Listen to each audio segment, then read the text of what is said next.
BJP चाहती है कि चुने हुए लोगों को हिंदुस्तान का पूरा धन मिले और हम चाहते हैं कि कर्नाटक की जनता के जेब में, गरीब जनता के जेब में, पिछड़ों, दलितों, आदिवासियों, इनके जेब में सीधा पैसा जाए। जब हम पैसा आपके जेब में डालते हैं तो ये पैसा मार्केट में जाता है, इससे प्रोडक्शन बढ़ती है और गांव-गांव में पैसे का इंजेक्शन होता है। इस पैसे को आप अपने गांव में, शहरों में, कस्बों में खर्च करते हो और इस पैसे से कर्नाटक की अर्थव्यवस्था को फायदा पहुंचा है।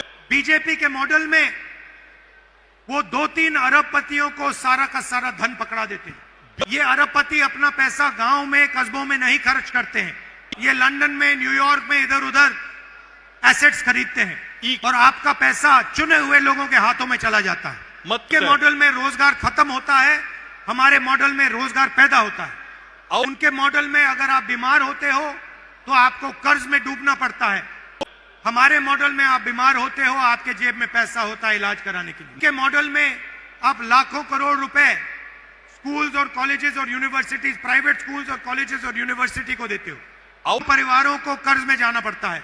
हमारे मॉडल में हम आपको पैसा देते हैं। जब हम 5 गारंटीज की बात कर रहे थे, मैंने एक और मुद्दा उठाया था। मुझे पता लगा था कि कर्नाटक में ऐसे बहुत सारे लोग हैं जिनके पास जमीन है मगर मालिकाना हक नहीं है। दलित, आदिवासी हैमलेट्स को रेवेन्यू विलेज माना ही नहीं जाता था। ये लोग गांव में रहते थे मगर इनको कोई हक नहीं मिलते। इसमें हर जात के लोग थे, हर धर्म के लोग थे, इनको मालिकाना हक नहीं था, इनकी प्रॉपर्टी राइट्स नहीं थी, इनको सरकार की कोई फैसिलिटी नहीं मिलती थी। सालों से ये परिवार उस जमीन पे रह रहे थे मगर उनको अपनी ही जमीन का अधिकार नहीं था। और ये मामला मैंने कांग्रेस पार्टी के सीनियर नेताओं से उठाया, खारगे जी से, सिद्धरामैया जी से, डीके शुक्ला, बाकी मंत्रियों से मैंने ये बात की और मैंने कहा कि मैं चाहता हूं कि कर्नाटक में जिसके पास भी जमीन हो उसके पास मालिकाना हक जरूर हो। और आज मैं बहुत खुशी के साथ कह सकता हूं कि जो 6ठी गारंटी है उसको हम पूरा करने में कामयाब हुए। 1 लाख परिवारों को आज मालिकाना हक कर्नाटका की सरकार देने जा रही है। जो इंदिरा गांधी का सपना था उसको पूरा करने के लिए हमने एक बहुत बड़ा कदम लिया। 2000 हैबिटेशंस को हम रेवेन्यू विलेज घोषित कर रहे हैं और मैंने यह भी कहा है कि डिजिटल रजिस्ट्री होनी चाहिए। गरीब लोग अपने जमीन का रिकॉर्ड नहीं निकाल सकते हैं, सालों बीत जाते हैं, उनको अपना डॉक्यूमेंट नहीं मिलता है। इसीलिए हमने कहा है कि 21वीं सदी में डिजिटल रजिस्ट्री होनी चाहिए। आपके हाथ में एक फिजिकल कॉपी होगी मगर जब भी आपको जरूरत पड़े आप डिजिटल कॉपी निकाल पाओगे। गारंटी से हमारे जो सबसे गरीब कमजोर भाई बहन हैं उनको फायदा होगा।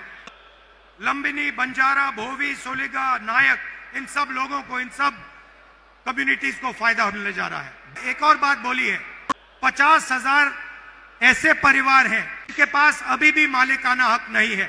हम चाहते हैं कि 6 महीने के अंदर उन 50,000 परिवारों को भी मालिकाना हक दिया जाए। 2000 रेवेन्यू विलेजेस घोषित किए गए हैं, हम चाहते हैं कि 500 और नए रेवेन्यू विलेजेस घोषित हों। कर्नाटका में कोई नहीं होना चाहिए जिसके पास अपनी जमीन का मालिकाना हक नहीं है। जो कांग्रेस पार्टी के स्टेट, डिस्ट्रिक्ट और विलेज गारंटी कमिटीज हैं, उनसे मैं कहता हूं कि आप हर परिवार को उनकी डीड जाके दो।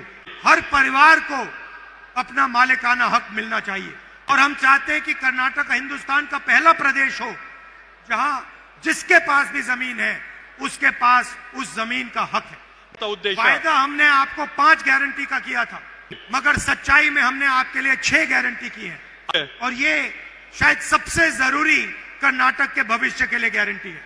इससे करोड़ों परिवारों को फायदा होने जा रहा है। आप सबका मैं बहुत बहुत धन्यवाद करता हूं। नमस्कार, जय हिंद।